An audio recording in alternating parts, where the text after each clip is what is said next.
Hey guys, my name is Chris Malcolm, and today I'm going to be showing you guys how to fill your empty shell with beautifully 3D printed succulent planters.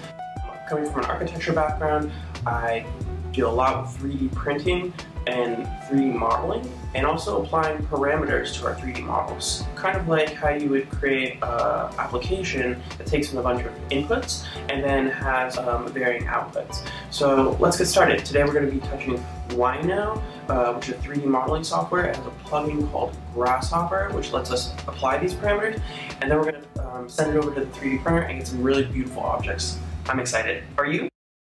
So before jumping into Rhino, we're going to sketch out our idea first in terms of what kind of parameters we want to take in for our planter. So I have 3 circles with different radiuses. I have a height parameter, and I have a number from 0 to 1 for where I want my middle circle to exist, whether it's more at the top or the bottom. That's going to give us different shapes with just a simple set of rules. And then, after we have our simple shape, we can specify a certain amount of subdivisions for individual cells on the outside of our surface, and a porosity parameter, so whether we have a very open cell or a very closed cell. And that's going to elicit a lot of different designs, and once we have ones that we like, we can 3D print them. So let's jump into 3D modeling and lay this out. Okay guys, so we're here in Rhino, and I just have a point in our Rhino space because that's all we're going to need.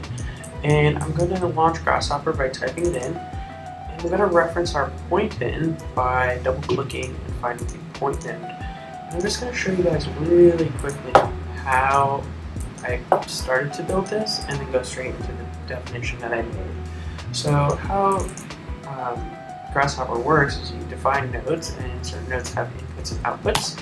So if I brought the circle node, I can make a circle with a center point, that's what the C stands for, and I can bring a slider, so I type a number, and that gives us a radius. So now we can parametrically control our circle with a radius. So that's how you start to slowly build up more and more complexity with more and more parameters. So let's jump into my definition, which again only really uses reference point for the origin. You can see it has all the parameters that I outlined in the sketch, and this one I already started out with. I'm going to show you just off the bat that I can go to the end, which is a grouped set of objects, and I can make it out by middle clicking and clicking the head button. So that is a great geometry. So that's one option that I like. But now let's make a. So I'm going to make more of a bowl shape this time. I'm going to change the height to 2. These are slidable, but you can also just double click and type them in.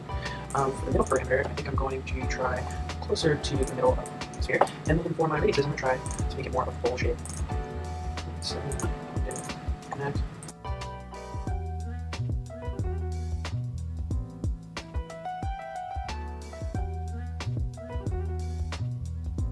Let's pull to the top.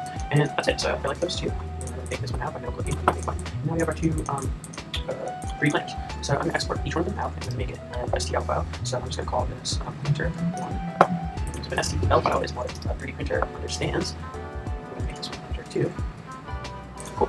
So once we do that, we're ready to go. I'm using Simplify 3D and have a Robo 3D printer. And I'll share my settings. So what I do is I literally just go to import, and I'm going to import those first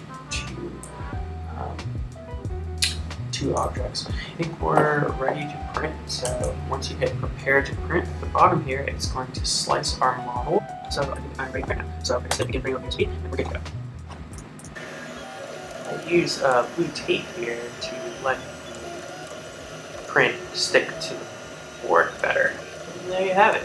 Boom. Pretty nice.